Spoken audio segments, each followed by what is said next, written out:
Saúde óssea, osteoporose, osteopenia. Quais são as doenças que podem afetar os ossos? E o que a gente pode fazer para melhorar a qualidade dos nossos ossos? A gente percebe muito, né, na medicina, alguns colegas tratando osteoporose com cálcio, né? E hoje eu trago aqui o meu colega Bruno César, endocrinologista, professor, junto comigo na nossa pós-graduação de endocrinologia, onde a gente tem um módulo só de osso. E a gente discute isso de forma aprofundada, detalhada. Os alunos realmente saem capacitados para aprender a tratar, mas não só tratar, gente. Prevenir a osteoporose é importante, a gente tem que pensar nisso, né? Então vamos ver se o Bruno já está chegando. A gente vai falar de saúde óssea. Saúde óssea, osteoporose e osteopenia. Então estou esperando ele entrar aqui para a gente bater esse papo sensacional. Vamos lá, vamos ver. Cadê o seu Bruno? Bruno César.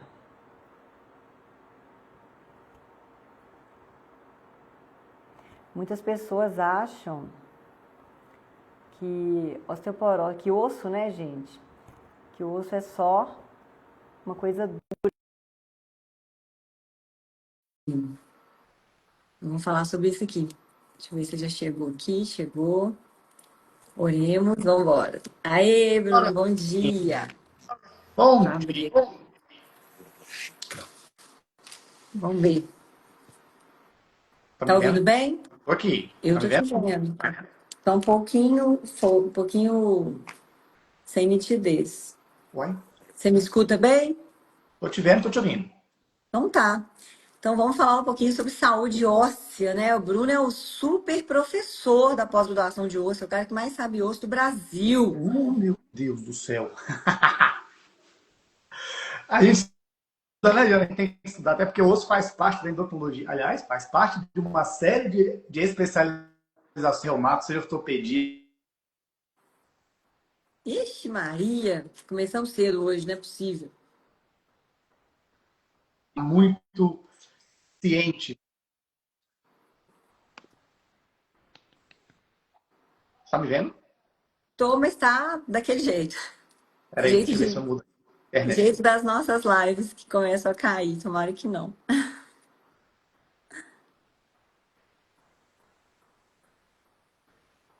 O pessoal tá entrando.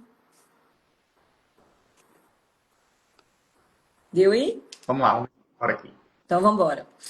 Bruno, vou começar falando um pouquinho sobre o osso. Por que que o endocrinologista é especialista em osso, né? As pessoas não sabem disso muito bem.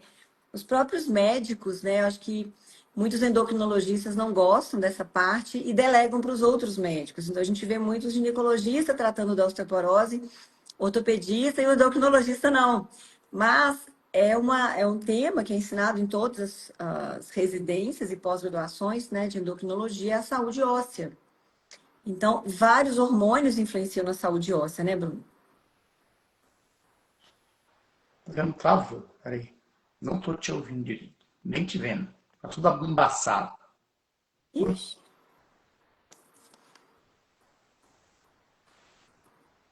deixa eu ver.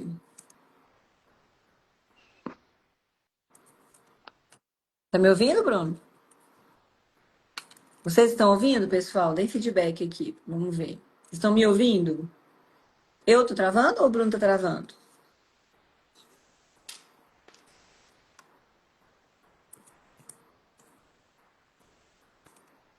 Vambora. Deu? Vamos nessa. Tem hora que vai, tem hora que vem, vamos ir. Bom, você Você começou a ouviu o que eu introdução, falei? mas teve uma interação. Então, eu tava falando aqui que as pessoas não sabem, mas o endocrinologista é especialista em osso. E que várias doenças que a gente trata, né, tem a ver com o osso. E os hormônios, em geral, influenciam a saúde óssea. Então, eu queria que a gente começasse a falar um pouquinho, vamos falar aí, Bruno, sobre o que é, né? Por que que os ossos fazem parte da endocrinologia? Bom, primeiro que a gente tem que desmontar aquele conceito de que osso é uma estrutura inerte, rígida, que só serve para sustentação, para locomoção, proteção das vísceras e tudo mais. e que não, né?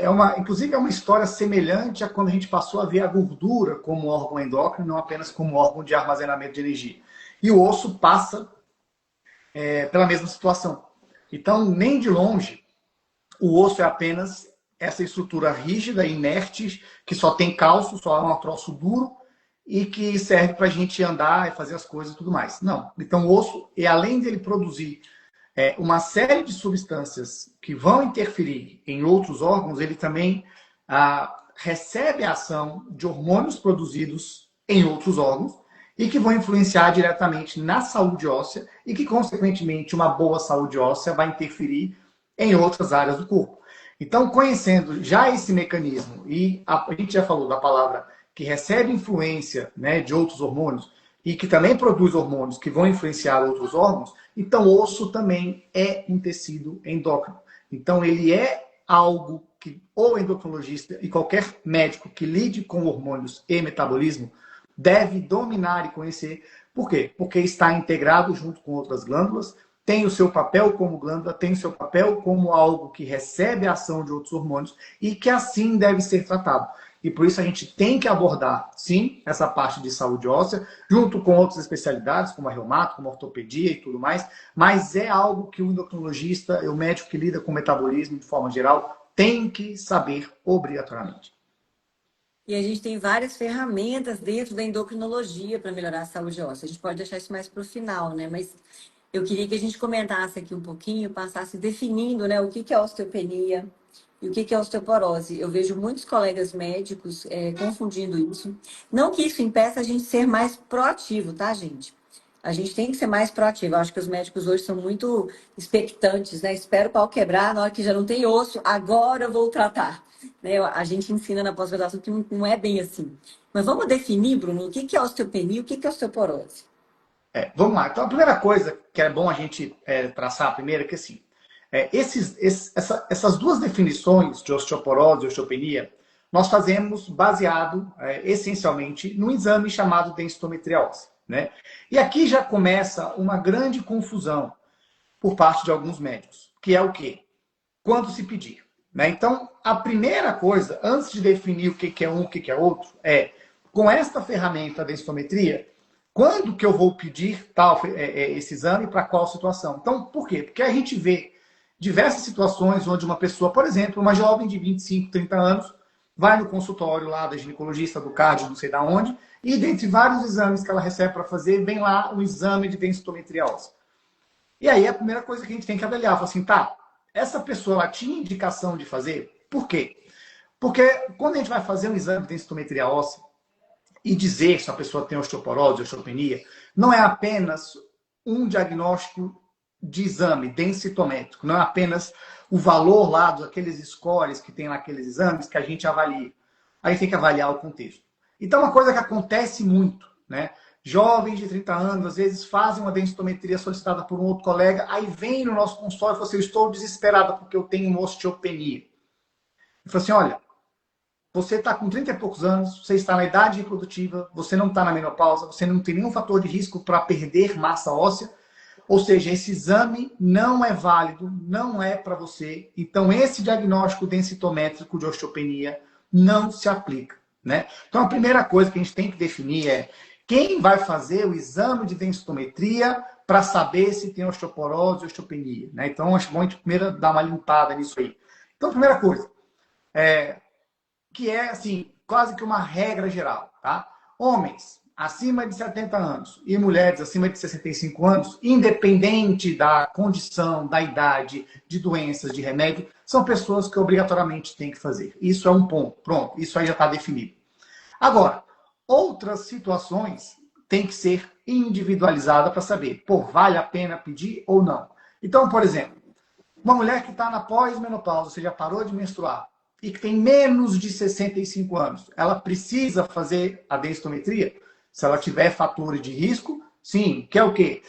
Tem uma história na família, uma história pessoal de fratura, estava usando corticoide por alguma doença, uma asma, doença autoimune, uma artrite reumatoide, tem baixo peso corporal, tem uma história familiar também de fratura de quadril, tem o uso muito grande de álcool, tem outras doenças associadas à perda óssea, e aí sim a gente vai pedir para essa mulher se há a densitometria para avaliar se tem osteoporose ou osteopenia.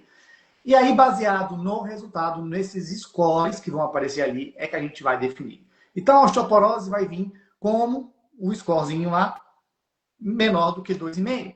E a osteoporose não é apenas uma perda de massa óssea, mas é uma destruição da microarquitetura, ou seja, além de ser uma baixa quantidade de massa óssea, é um osso de qualidade muito ruim, né?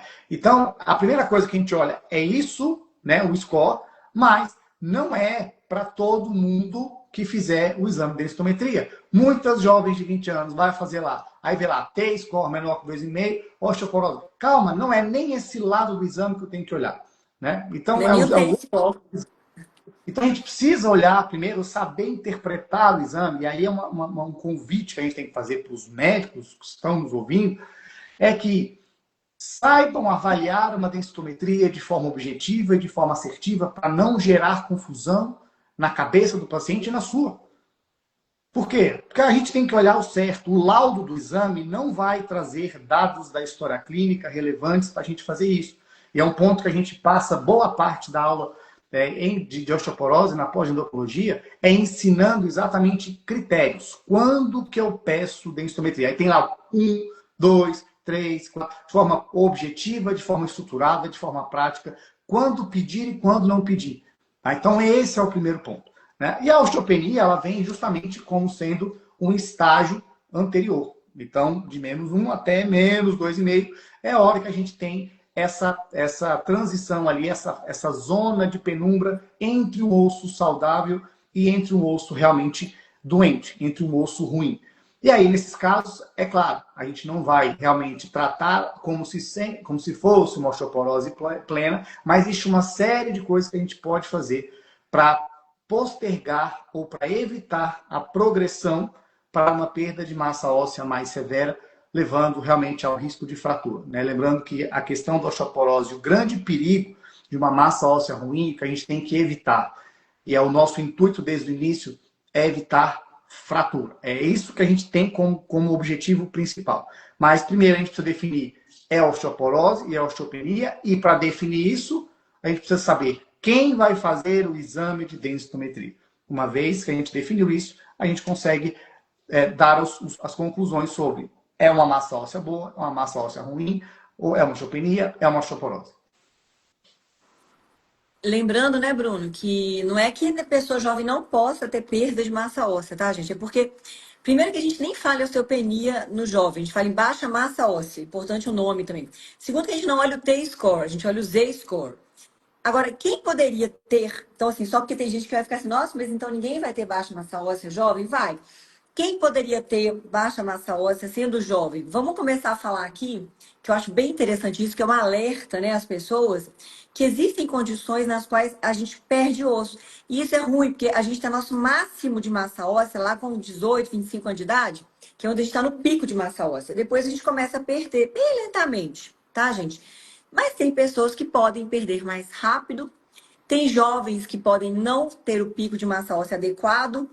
E aí eu trago aqui o alerta da tríade da mulher atleta. A tríade da mulher atleta, gente, é cada vez mais frequente. As meninas estão no esporte de alto rendimento, né? Tem essa pressão, muita atividade física, às vezes comem menos que deveriam. E é nessas meninas que a gente acha que talvez um jejum excessivo seja ruim, né? Pessoas que têm esportes de alto rendimento, elas têm que consumir calorias para dar conta da demanda metabólica. E aí as dietas muito restritivas, o uso de medicamentos inibidores de apetite, os transtornos alimentares disfarçados de exercício físico exagerado.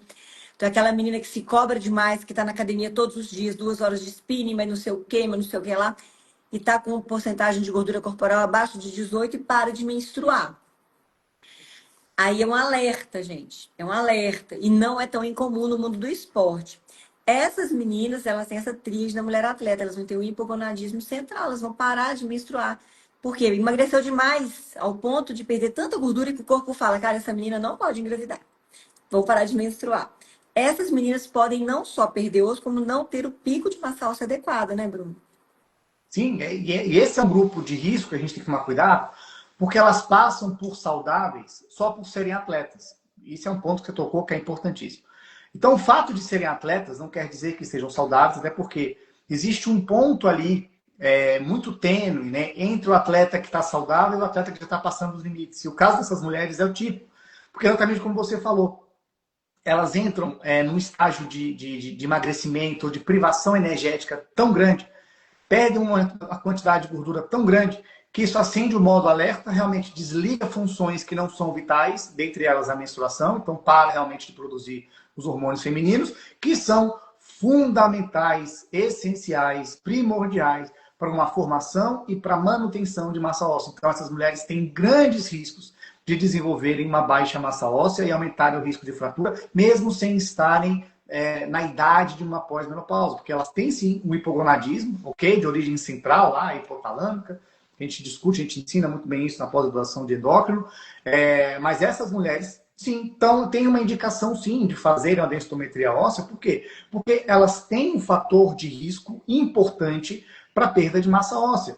Não só essas atletas, né, que fazem essa amenorreia, né, que param de menstruar, que têm a síndrome, a tríade da mulher atleta, mas também outras mulheres, outras pessoas que tenham outras condições que estão associadas a esse risco. Por exemplo, doença celíaca, doenças gastrointestinais que têm má absorção, doença inflamatória intestinal. Por quê? Porque são doenças inflamatórias que culminam com desabsorção e que vão, em última instância, podem prejudicar também a formação ou a manutenção do osso. Então, bom você ter dito que nem é só porque é jovem não vai precisar fazer. Vai, mas dentro desses contextos de doenças ou condições que podem levar ou põem a pessoa em risco de uma baixa massa óssea. E aí sim a gente vai pedir. Só que também o que muda, né? A forma de interpretar, foi o que você falou. A gente não vai ver o T-score, que todo mundo sabe olhar. A gente vai olhar o Z-score. E não vai usar o termo osteopenia, vai usar baixa massa óssea. E a interpretação desse score é totalmente diferente. É um ponto de corte para cima e para baixo.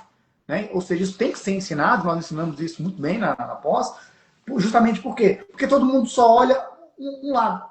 E aí até pessoas jovens que não se enquadram no quesito de pós-menopausa, mas que teriam indicação de fazer, como você bem falou, acabam passando por um diagnóstico que foi feito de forma inadequada. E aí, consequentemente, o tratamento inadequado, o acompanhamento inadequado, quer dizer, eu estou tratando algo que nem existe.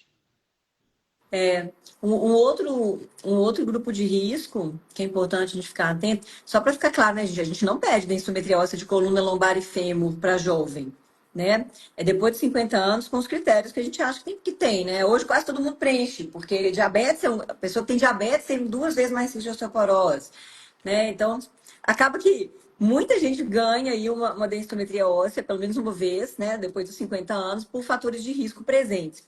Mas olha um grupo que está constantemente se aumentando, infelizmente, né, Bruno, que é as pessoas que fazem bariátrica, né? E hoje, assim, a bariátrica nos Estados Unidos está descendo, até criança agora, nos congressos, eles estão promovendo bariátrica para criança. É muito mais fácil cortar as pessoas do que mexer na política de saúde pública e alimentar dos países. Mas isso traz para nós uma preocupação, porque crianças que fazem uma bariátrica, adolescentes, pessoas muito jovens, podem ter um prejuízo aí no pico de massa óssea, mas pessoas também adultas muito obesas que fazem bariátrica, quando elas perdem o peso todo, com acompanhamento inadequado, né, Bruno? Isso é uma questão que a gente pega bem firme na questão de como enxergar o ser humano, né? Não é nem pós-bariátrica em si, mas as pessoas elas têm que ter todo um acompanhamento de estilo de vida. Isso não acontece. Hoje em dia, muitos cirurgiões pegam o paciente bariátrico e eles querem fazer tudo, não leva para o endócrino acompanhar. Eu acho isso um erro, acho antiético até. Porque o endócrino tem que acompanhar antes, durante e ao longo da vida toda. Principalmente as desabsortivas. E quanto mais peso a pessoa perde, pessoal, do tanto que perde massa gorda, perde massa magra e perde massa óssea. Então, é um paciente que a gente tem que estar suplementando o tempo inteiro e tem que ser orientado a fazer musculação, né? Musculação para segurar o osso. Exato. Esse ponto é importante pelo seguinte.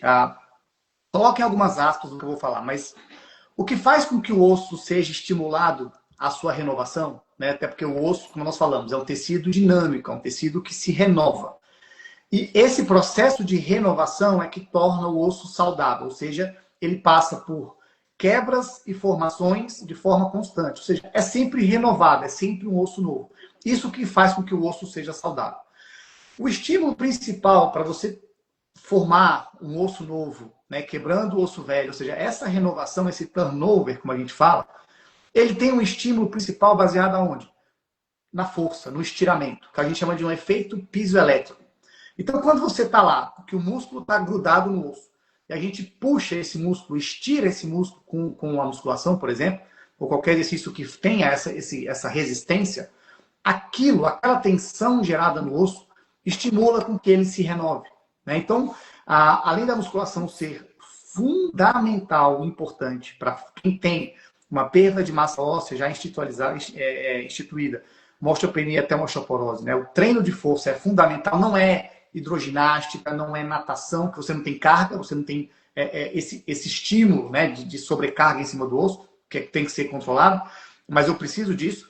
A obesidade, ela gera, por gerar uma sobrecarga em cima do osso, um efeito, entre várias aspas, tá? Um efeito protetor no sentido carga. Então, a pessoa que tem lá a sua bariátrica, que faz a sua bariátrica por estar com excesso de peso, um peso muito excessivo, e que ela perde essa carga de uma vez, e que vai perder músculo também, ela vai fatalmente perder massa óssea por conta de todos esses fatores. Ela perde a gordura, né? O peso em cima do osso, que querendo ou não, conferia algum grau de proteção, entre aspas, perde massa muscular e ainda tem um processo de desabsorção associado. E aí não consegue absorver nutriente nenhum. É o cenário perfeito para que ela desenvolva uma perda de massa óssea, uma osteopenia, uma osteoporose. Então, entender este conceito do o que faz, o que mantém um osso saudável, é fundamental, inclusive, para a gente entender como abordar. Né? E as consequências de terapias como a bariátrica, de uma privação calórica excessiva, de uma doença que a pessoa não absorve nada, de uma baixa massa muscular, né? A sarcopenia. Ou seja, sabendo desses mecanismos e o envolvimento disso com o osso, a gente consegue entender estratégias de manutenção de uma saúde óssea. Isso que você falou tem tudo a ver, Bruno. Estratégias de manutenção da saúde. Hoje, gente, as residências de endocrinologia, as residências médicas em geral, elas focam muito no tratamento da doença. Raramente a gente vê as sociedades fazendo promoção de saúde, exceto em diabetes, mas já pró-diabético, né? Então o povo preocupa muito em tirar o óleo de coco da mesa do brasileiro, mas não preocupa em tirar o açúcar e mandar fazer muita atividade física. E a saúde óssea é tão relevante, gente, para vocês terem uma ideia, um idoso, quando fratura o fêmur, ele tem uma mortalidade em 6 meses maior de 50%. Ficar acamado, risco de trombose, infecção, aspiração. Então, a gente tem que cuidar do osso agora. A infância, adolescência, então as crianças aí com desabsorção, né, seletividade, que tem dificuldade com a alimentação, ter uma fono, boa pediatra, bom nutricionista pediátrico para acompanhar essas crianças. O esporte excessivo, né, muito cuidado. Os pais agora, eu sou mãe, eu quero que o Pedro faça tudo.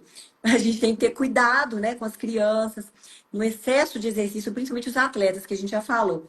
Aí vem as adolescentes, as mulheres adultas aí, que a gente pode ter doenças autoimunes, como essa apresentação da celíaca, ou a gente pode ter um diabetes aparecendo, que não sei se vocês sabem, mas o osso tem receptor de insulina.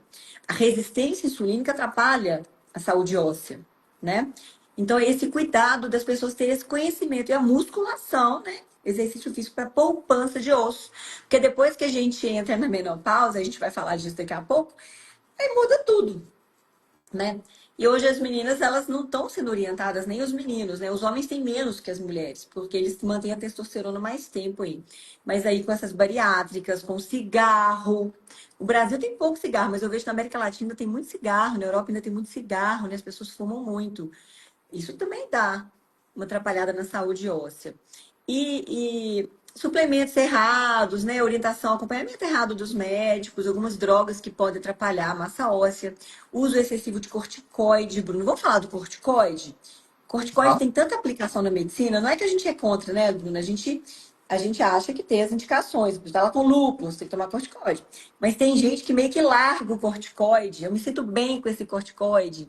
Né? Um paciente com DPOC fumando lá, tá com o seu corticoidezinho. Não, isso aí é verdade. Essa questão, primeiro, né, da manutenção da saúde, é algo que tem que ser realmente reforçado. Essa dinâmica do osso, ela tem que ser muito bem conhecida pelos profissionais de saúde, os médicos, nessa questão de que temos que fazer, sim, uma poupança de osso, que a gente não vai fazer isso eternamente. A gente tem um prazo, a gente tem uma linha, um deadline ali, onde a gente consegue informar esse osso, e depois é só sacando. Igual uma poupança. Você vai juntando, aí você aposenta. Você só vai tirar. Se você não tiver juntado o suficiente, vai acabar o osso antes de você ir embora. Então, assim, tem que realmente fazer isso. E o uso do corticoide é um problema. Por quê? A gente sabe hoje que o corticoide aí, tem muita gente fazendo uso, né, por os motivos mais variados, alguns sem indicação nenhuma, com uma única justificativa. Ah, eu tenho um cansaço aqui, que o corticoide me aliviou, eu sou outra pessoa, tenho uma disposição ímpar com o corticoide. A gente sabe o seguinte, o corticoide ele tem um efeito excitatório, glutamatérgico aqui no sistema nervoso central. E isso acaba gerando uma certa excitação. Então, independente da causa do cansaço, da fadiga, de não sei o quê, a pessoa vai ter uma melhora. Gente, quem nunca tomou uma prednisona porque estava com a dor de garganta e que queria lavar a banheira até 10 horas da noite? Você fica voando, né? Inclusive, né, a gente, por exemplo, eu usava isso quando eu dava plantão, porque a gente dava plantão, continuava no hospital no outro dia. Então eu tomava uma dosezinha lá de prednisona, porque eu sabia que me dava energia para continuar o dia, não porque eu estava fadigado, mas é porque eu precisava de energia. Então, a gente, sabendo disso, muitas pessoas lançam mão do corticoide para melhorar uma fadiga. Só que, no longo prazo, com o uso indevido, isso é um terror para o osso. Nós não somos contra o uso de corticoide, pelo amor de Deus. Salva vidas quando bem indicado. Você tira uma criança de uma asma, de uma crise alérgica, você tira alguém de uma doença autoimune em atividade. Não é contra, pelo amor de Deus. A gente ensina a usar, claro. E como se fazer desmame disso. Mas a questão é que o uso desenfreado, sem nenhum tipo de critério, não, vou usar porque minha vizinha está usando também, e eu me senti bem, a gente vai colher os frutos disso lá na frente e vai ser algo tenebroso, algo totalmente assim que foi, putz, era evitável isso aqui. Bastava ter esse conhecimento. Mas o que se mais tem é prescrição de hidrocortisona, de não sei o que lá, para isso e aquilo. Então tem que desmistificar isso. Né? Não são drogas vilãs, não são drogas ruins, mas a gente está contribuindo por um problema lá na frente que às vezes não vai ter como reverter. E é o que você falou, o idoso quando quebra osso, metade das chances dele é de morrer.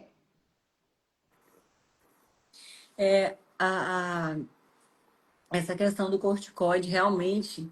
Inclusive, gente, quando a gente vai prescrever corticoide a longo prazo, tem todo um cuidado. Se o paciente tem um prognóstico de usar em 3 meses corticoide em dose alta, a gente vai passar até alendronato, metade da dose, né, Bruno? A gente usa até um antirreabsortivo ósseo, dependendo do caso, para segurar osso, de tanto que o corticoide diminui osso. Pra vocês terem uma ideia, tem tumores, né? A síndrome de Cushing, que é uma síndrome que a gente ensina na pós-graduação, que é de hipercortisolismo, pode ser causada, a gente tem a doença de Cushing, né? Que é um tumor que vai aumentar o cortisol no corpo da gente, e a gente tem a síndrome que pode ser causada por corticoide, né? Então, além da osteoporose, a pessoa fica com face de lua cheia, né? Ela vai perder massa magra. Então, além de perder osso, ainda perde músculo. Então, realmente, o excesso indevido não vale a pena. E para quem tem que usar? Para não falar que a gente está sendo aqui alarmista, e as pessoas começarem a brigar aqui xingando. Gente, orientação é vida. O que fazer com isso? Todo mundo tem que procurar seu médico, né? A manter os níveis adequados de vitamina D, de tomar K2. A vitamina K2 já tem uma boa evidência de que é importante para o osso, o magnésio é importante para o osso, boro é importantíssimo para o osso. Então, nós vamos falar depois de tratamento, mas se você tem que tomar corticoide direto, procure saber se você já tem que usar um antirreabsortivo ósseo. Se é uma dose alta, né?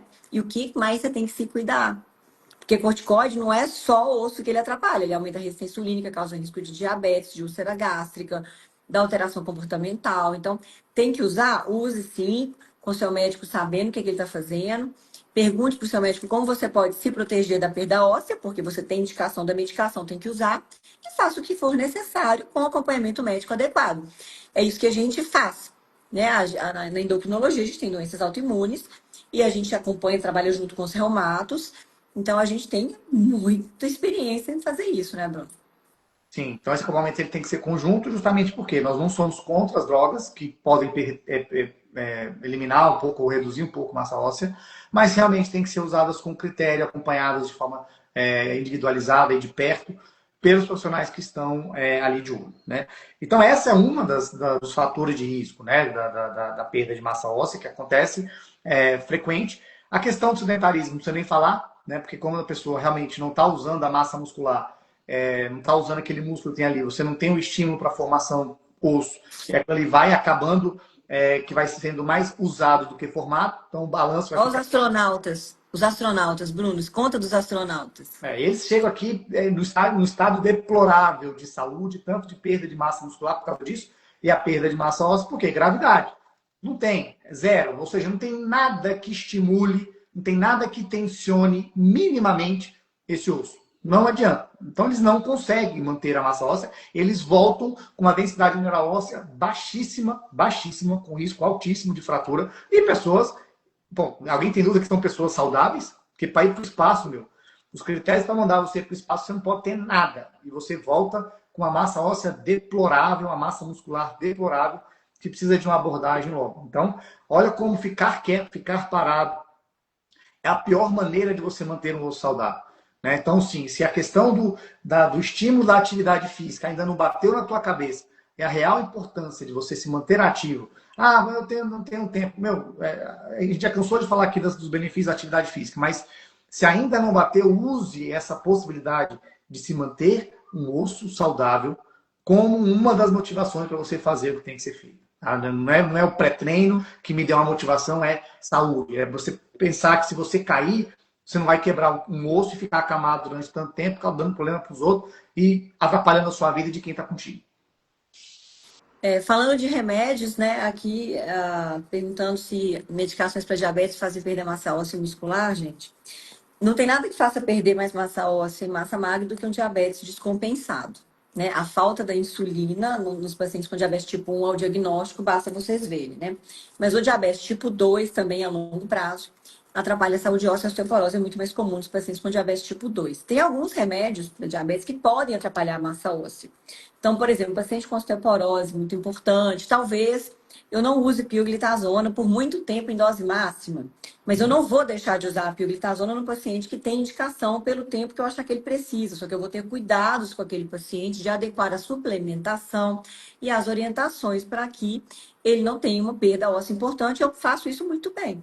Né? Então, quando a gente vai tratar diabetes tipo 2, a gente sempre olha quais são as outras doenças que aquela pessoa tem, ou qual que é o objetivo que a gente tem além do diabetes, para decidir qual antidiabético oral a gente vai usar.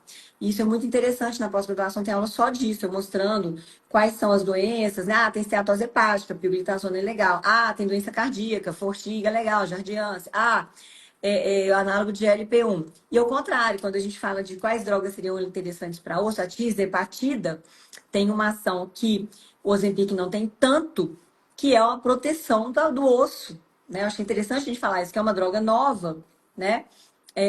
Mas é interessante a gente citar isso aqui. Você queria que você falasse um pouquinho sobre isso, Bruno? E a metformina, gente, a metformina estimula a formação óssea. Então, a metformina é excelente para osso, inclusive em pacientes com epilepsia, que fazem dieta cetogênica a longo prazo e tem que ter uma cetose mais alta.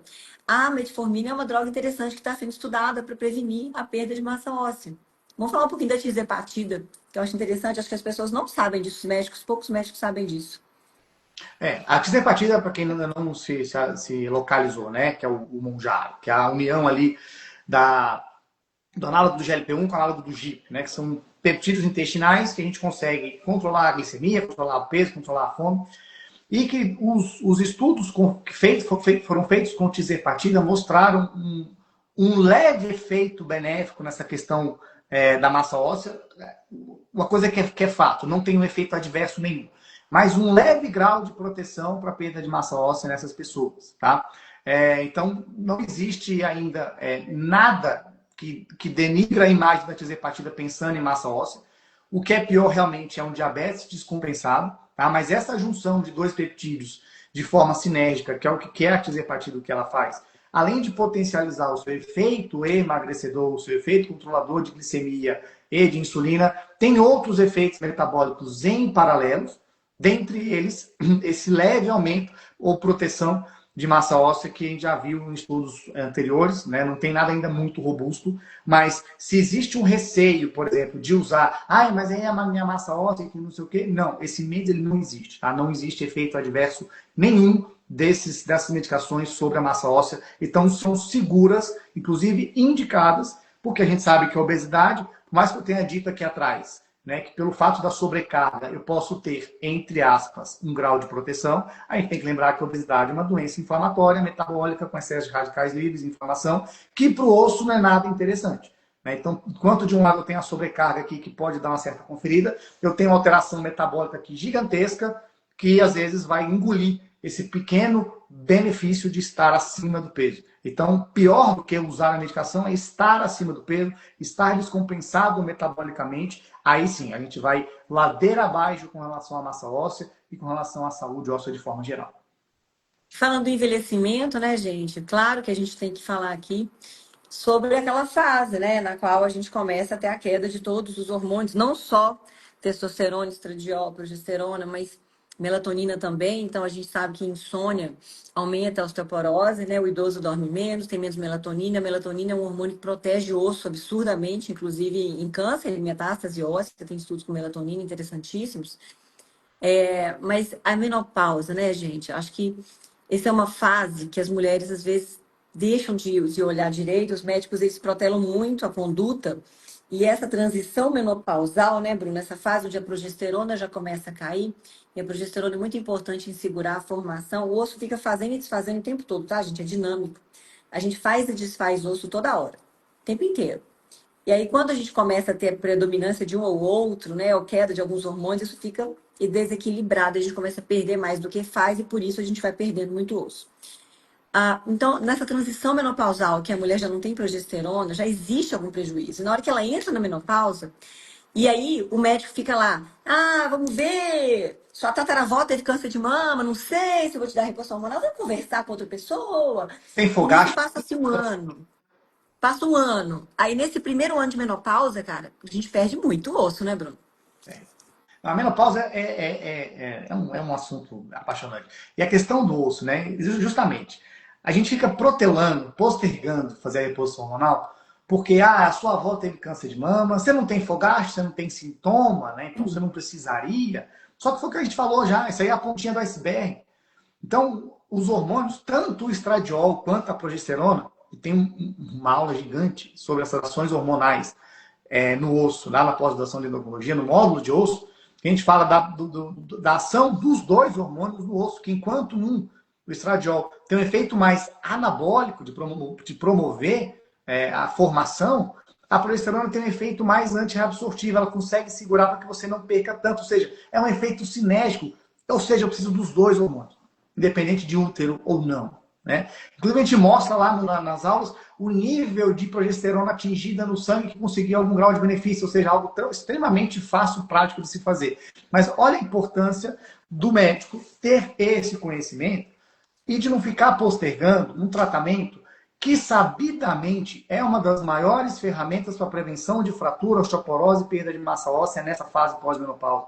Por quê? Porque depois vai sendo cada vez mais complicado. Depois que ela chega lá com T-score de -3, já com o osso todo quebrado, que se bater a costela na quina da porta já fratura, você já não tem muita coisa para fazer mais. Então, essa transição é o melhor momento para a gente repor esses hormônios quando indicados, de forma individualizada, certinho, como nós já batemos aqui, ensinamos aqui.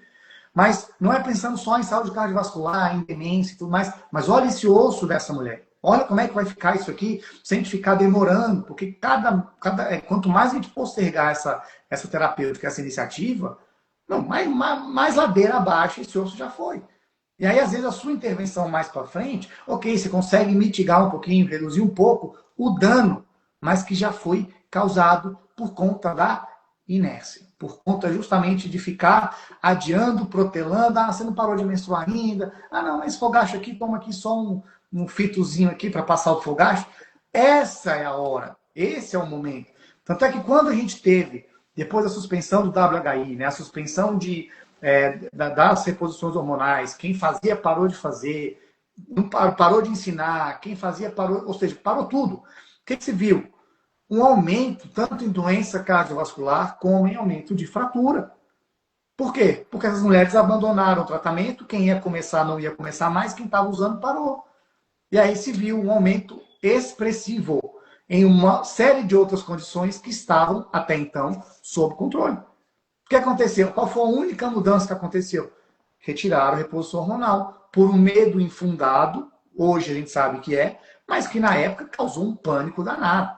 Né? Mas hoje já não tem mais justificativa a gente ficar adiando algo que sabidamente traz uma série de benefícios para o osso.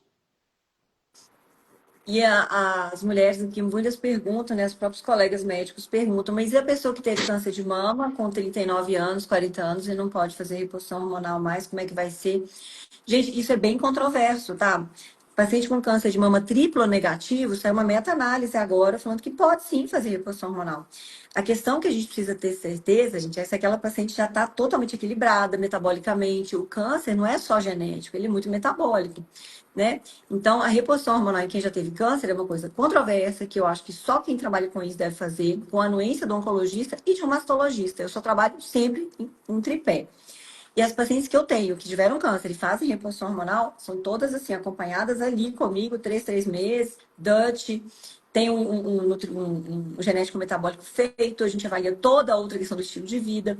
Mas tem mulheres que os oncologistas contraindicam, acabou de ter um câncer hormonal positivo, o oncologista contraindicou, não tem nada que ela possa fazer? Tem sim, tem sim. Então, a gente pode usar alguns suplementos que ajudam no osso.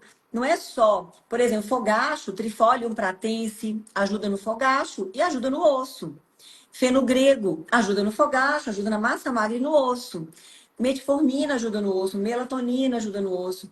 Obviamente, a vitamina D, bem administrada, acompanhada, não só com uma dose que você nunca vai olhar o nível sério, eu sou totalmente contra isso. A gente sabe que as pessoas têm polimorfismo, elas absorvem vitamina D de forma diferente, a dose tem que ser personalizada, a gente fala sobre isso.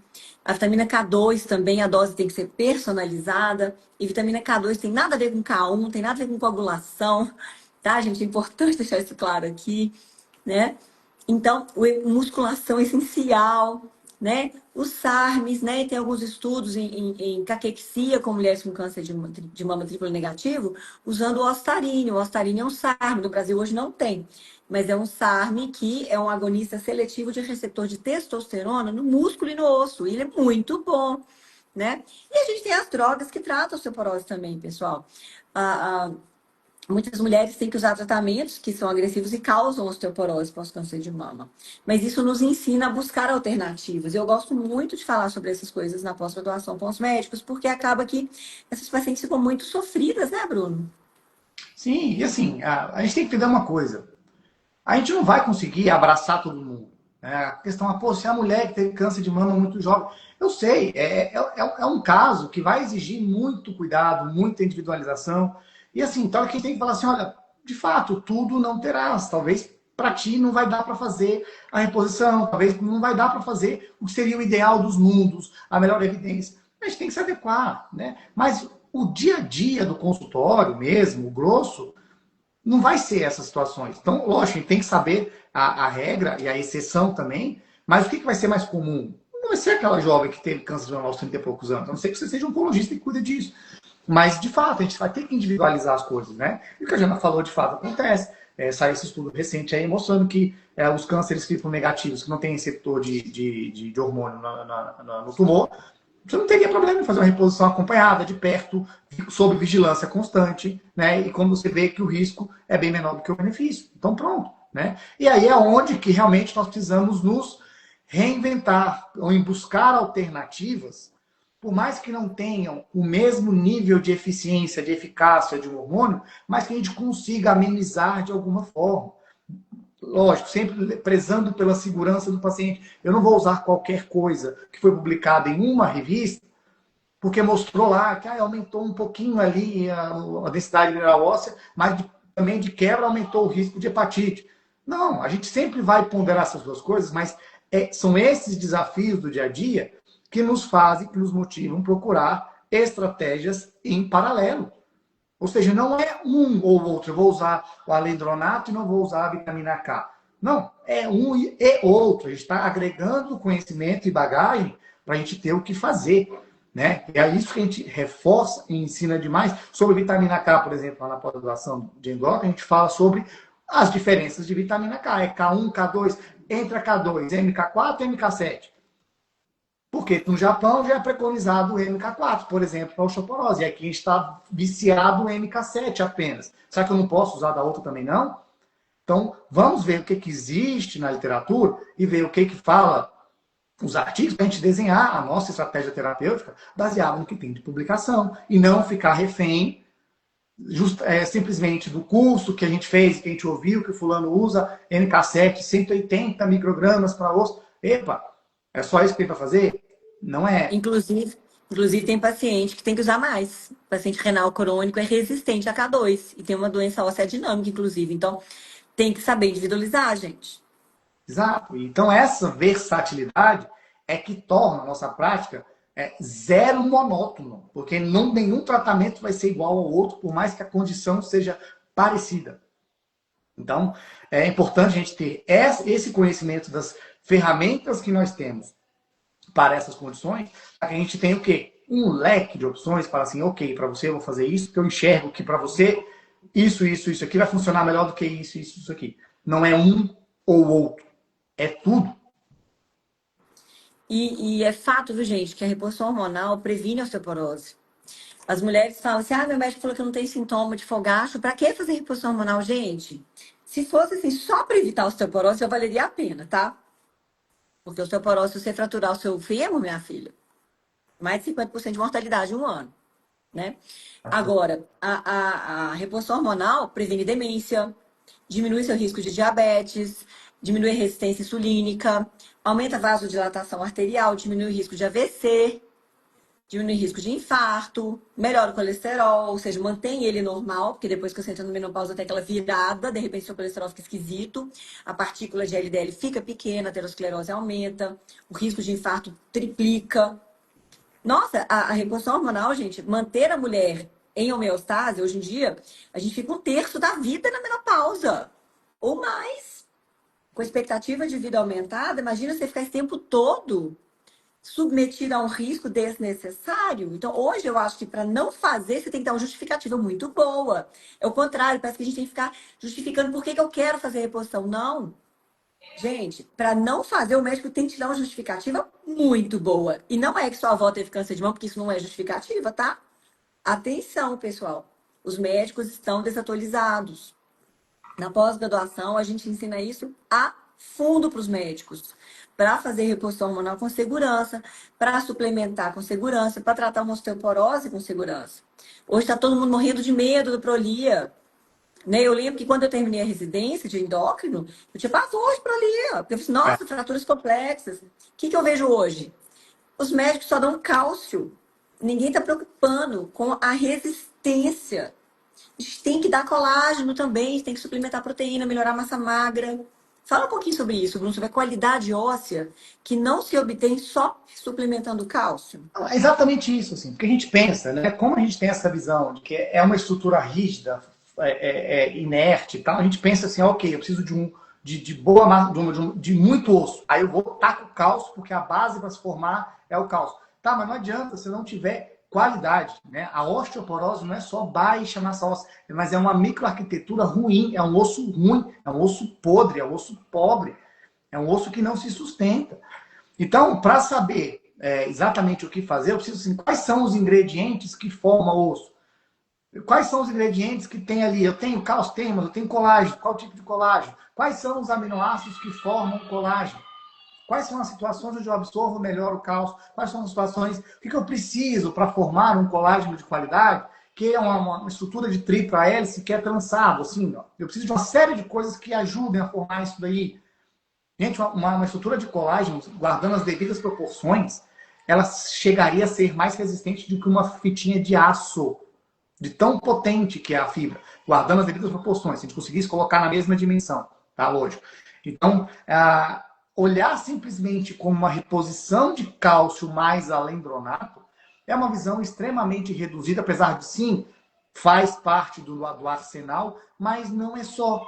Até porque existe uma divergência de posições sobre essa questão de repor o cálcio. Tá, mas qual cálcio eu vou repor de que forma e eu tenho como saber para onde está indo esse calço? Será que ele vai só para o osso mesmo? Ele vai lá, como se fosse um cimentinho ali, tapar o buraquinho que está no osso para ficar um osso forte?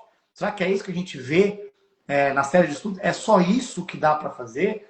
Então, quando a gente tem esse conhecimento, né, da fisiologia óssea, da anatomia do osso, a gente consegue ver o osso é formado disso, disso, disso, disso, disso, eu preciso disso, disso, disso para formar isso, isso, isso.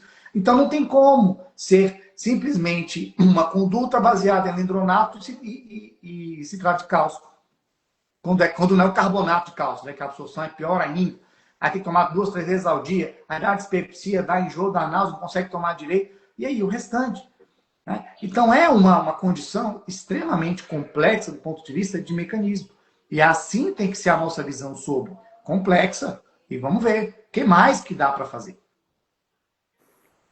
Inclusive a gente tem idosas, por exemplo, idosinhas, né, que já passaram muito tempo da menopausa, e a gente tem vários médicos que ficam receosos. A paciente tem 10 anos, já passou da janela, mas está com osteoporose progressiva, rápida. Não tem nada nas artérias, uma paciente que está bem, não tem nenhuma outra contraindicação. Por que não tentar, né? Voltar a uma reposição hormonal?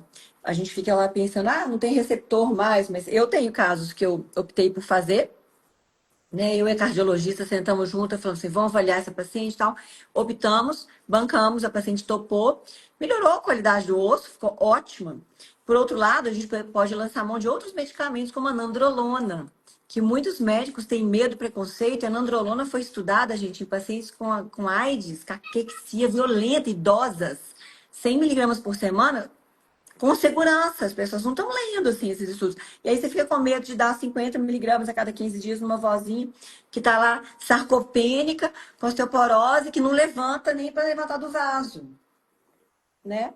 Por desconhecimento, por medo, achar que é um anabolizante, não pode, né?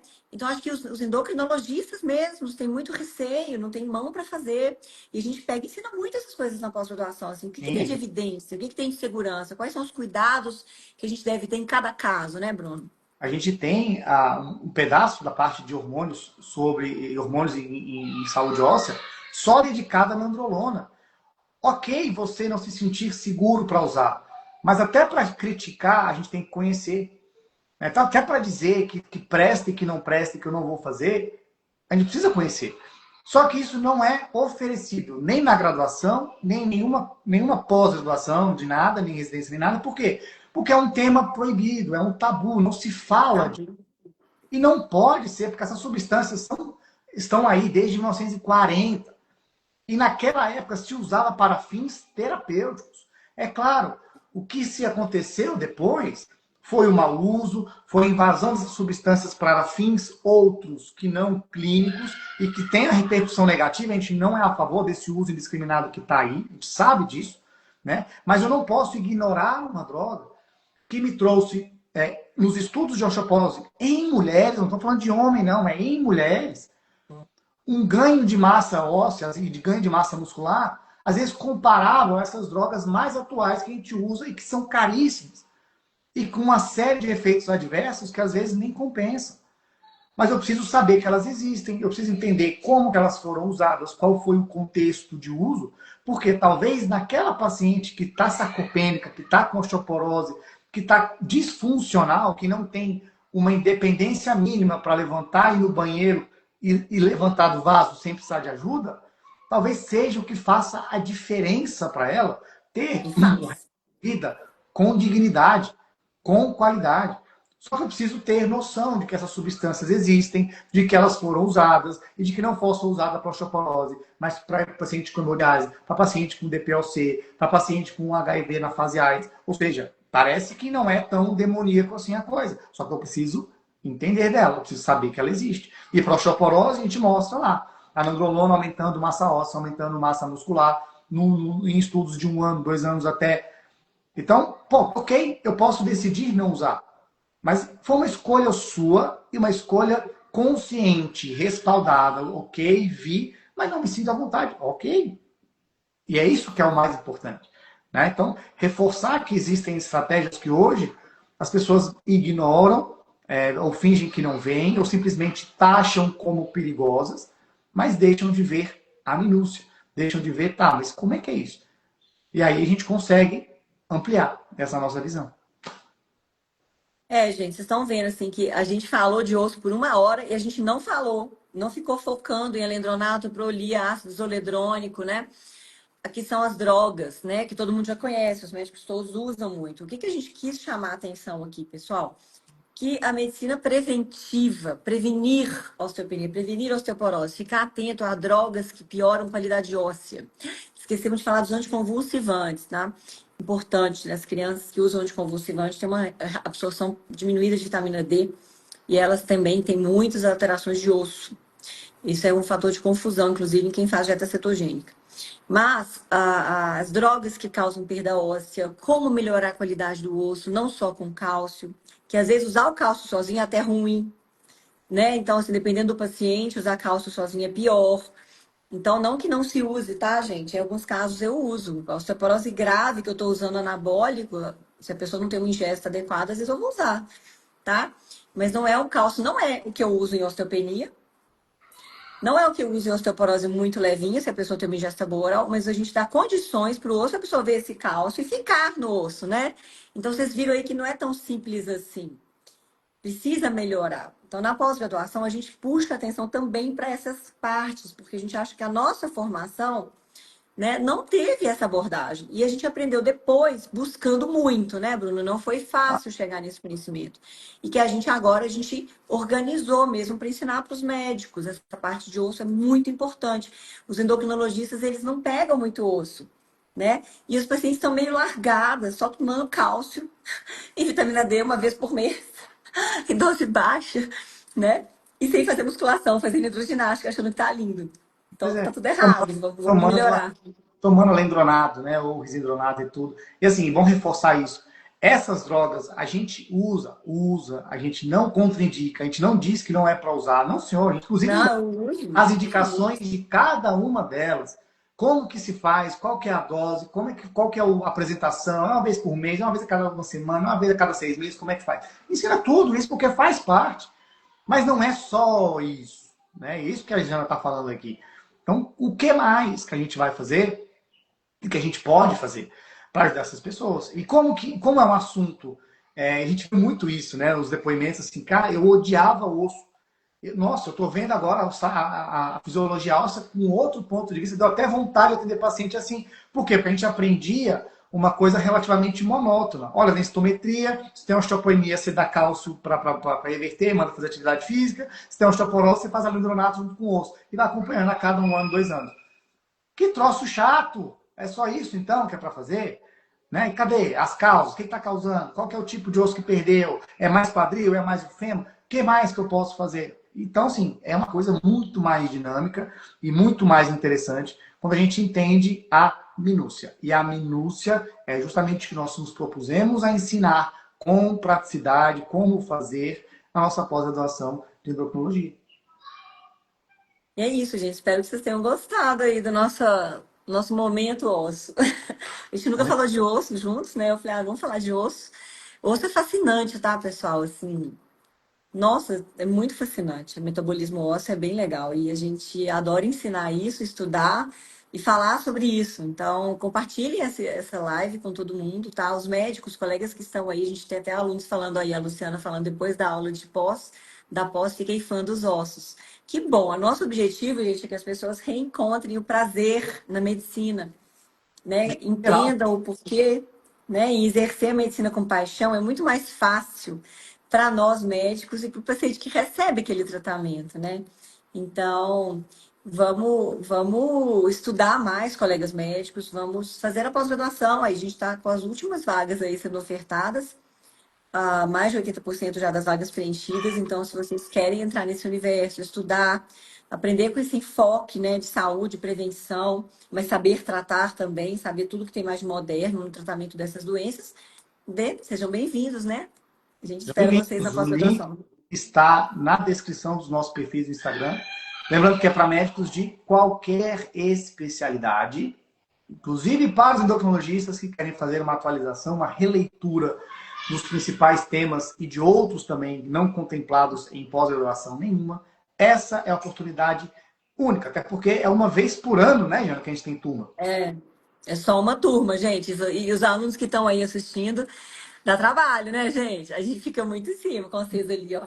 Então, Exato. não é nada solto, não. Não, Então, não dá para fazer mais do que uma turma por ano. Realmente, uma turma por ano é o máximo e não vai aumentar.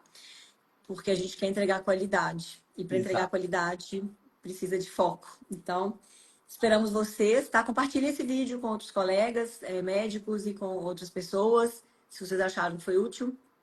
E a gente agradece a presença de todos vocês. Até a próxima. E nos vemos. Beijo, gente.